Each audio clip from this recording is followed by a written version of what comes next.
Fever season was 25 years ago. Do you know who the original number 22 was? Original. Steph White? Do you know in that season, can you guess how many points a game she averaged? Putting me on the spot. I should have studied up. Yeah, media guy. She probably passed the ball well, but 8? 7.2. Well done. I didn't want to lowball her. That'd be disrespectful. Caitlin, did you ever get to that point made after the season? I did not, unfortunately. Too bad. Talking about how good it was. Yeah. This year, I will go after this season. I promise you. Get you a review. Caitlin, what's the excitement level going into the game at Carver this weekend? I'm really excited. It should be fun. I can't believe it's already here. I honestly haven't been back to Iowa City a ton since I left a year ago now. So only been back a couple times, once for a football game and once for the jersey retirement. So it'll be fun to get back there, see some of my former teammates, my friends that are there. A lot of my family will be coming, so I know they're excited. I warned everybody, I'm like, there's not air conditioning in Carver Hawkeye, so usually I don't play basketball games in May, so hopefully it stays a little cool in there. I don't know what the humidity is looking like, but we'll see how it goes. Might be a little toasty. Iowa in May. Yeah, people at graduation when it's in Carver get a little hot, so, but it's fine. It'll be fun. Caitlin, Stephanie has talked about her 25 plus years being around women's basketball, how she feels like this roster is the best she's been around. How are you embracing this moment with such a big opportunity in front of yourself and others? Yeah, that's all you can do is embrace it, right? Like, how lucky are we to have such a good roster and so many people that wanted to be a part of something, bigger than themselves. They saw something in this team and this organization, and you have to give Kelly and Amber a lot of credit on, selling them on this, and also them for being selfless and wanting to come here and be a part of this. So I'm just really excited. I'm lucky to be here and to have been drafted here last year, and for this franchise to put so many great resources in front of us, whether it's, obviously building the new practice facility or, just how much they invest into us and all the resources that they provide us. So really just fortunate and excited for our roster. Obviously, you don't have a lot of time to put it together. We play a back-to-back this weekend and have really only had, at that point, 5 practices. So it'll be a lot of learning on the fly, but the best thing you can do is just go out there and play with your teammates. That's the best way to learn. So we're excited. How much easier is it to do that knowing that there's so much championship talent on this roster, and then the younger core of you guys, are used to the expectations of this franchise? Yeah, I think having that balance is going to be really good for us. There's so many different weapons on this team. There's a lot of really great leadership. There's people that have won championships. Then we have our young core, our young players, a lot of people that are really, really hungry to win. And I think that's kind of what we were lacking last year. We got to the playoffs, and not only have we not won championships, we barely had playoff experience. So that was a glaring thing that we had to fix. And like I said, Kelly and Amber did a really good job of that. And those vets that have won and been on really great teams wanting to come here, we're really thankful for that. And just through these first few days of practice, everybody's been really great, and it's been so much fun. And you can tell everybody's just been very selfless and excited to be here and excited to put things together to make us a really successful team. Have you guys been explicit so far about wanting to win a championship this year? Yeah, absolutely.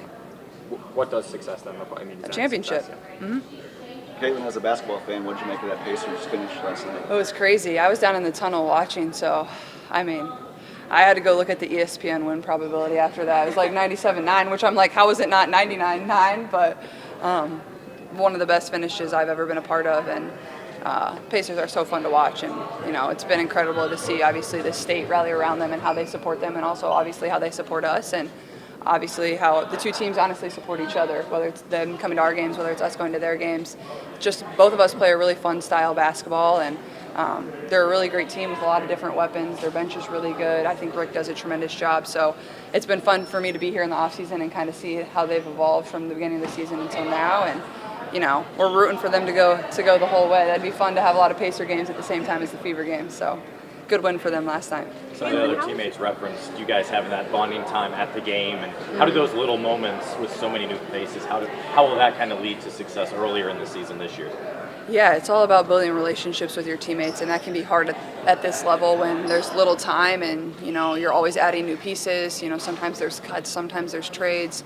You're signing new people, so you have to be really intentional about that. And I think, being able to do that in a setting like that where everybody loves basketball, everybody loves going to support the Pacers, but you still get to know your teammates and spend good quality time with them. So just have to be intentional about it. And, like I've said, like relationships is going to be the most important part of this, so you can have trust within your team. Taylor, how would you compare like where you were at this time last year, like first week of training camp, versus like where you're at this year, like physically, emotionally, mentally, all that?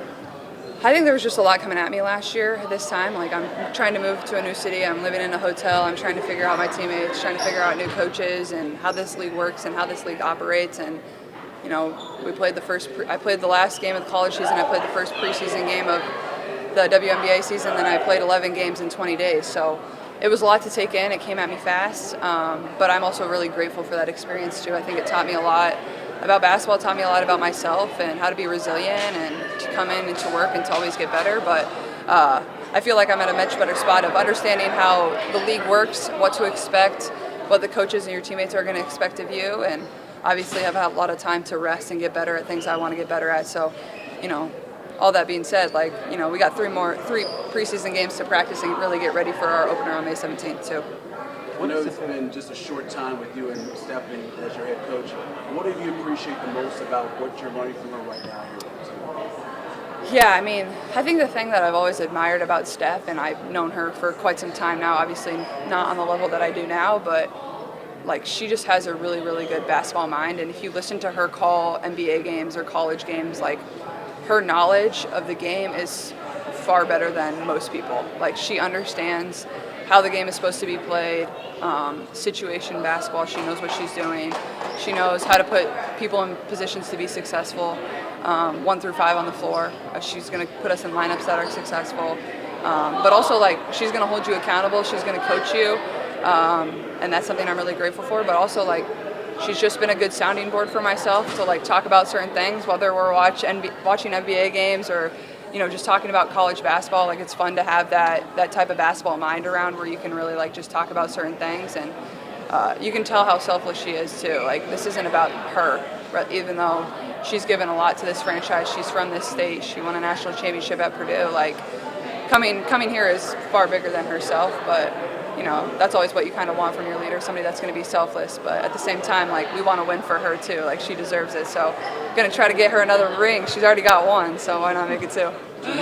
You were at some of the press conferences in the offseason where the signings were introduced. And going from there to watching this team come together on the practice court, what has it been like for you to watch this team really come together and start to play together? Well, it's only been 3 days, so it's a lot of learning for sure. But also, I just think everybody's, I've said this, I guess multiple times now, but really their selflessness.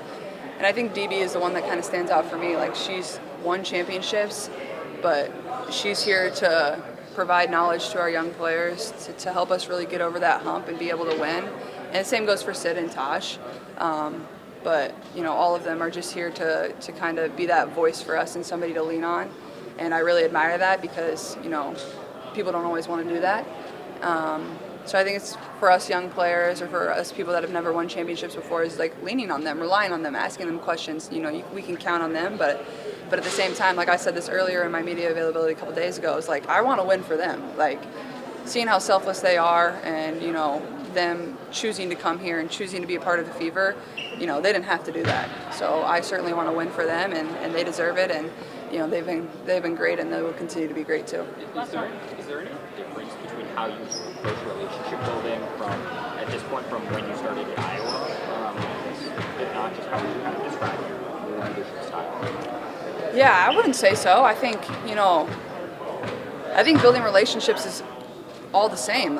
You need to have those relationships in life too, whether it's with your friends, whether it's with your family, whether it's all of you with your job. How are you going to work with your coworkers and things like that? You have to have relationships, and same for us playing basketball is when things get heated in the moment, you need to know that they're going to have your back, that they have your best interests at heart, and same goes for you too. So I think that's all starts with relationships. So I think it's very similar to college. You have to be intentional about, they don't need to be your best friend, but you still need to have a really good relationship with them, and a lot of times they do end up being your best friend. So I think just being intentional, and obviously we're all busy, but spending time with each other, even if that's at the Pacers game or 20 minutes shooting after practice, those little things can go a long way.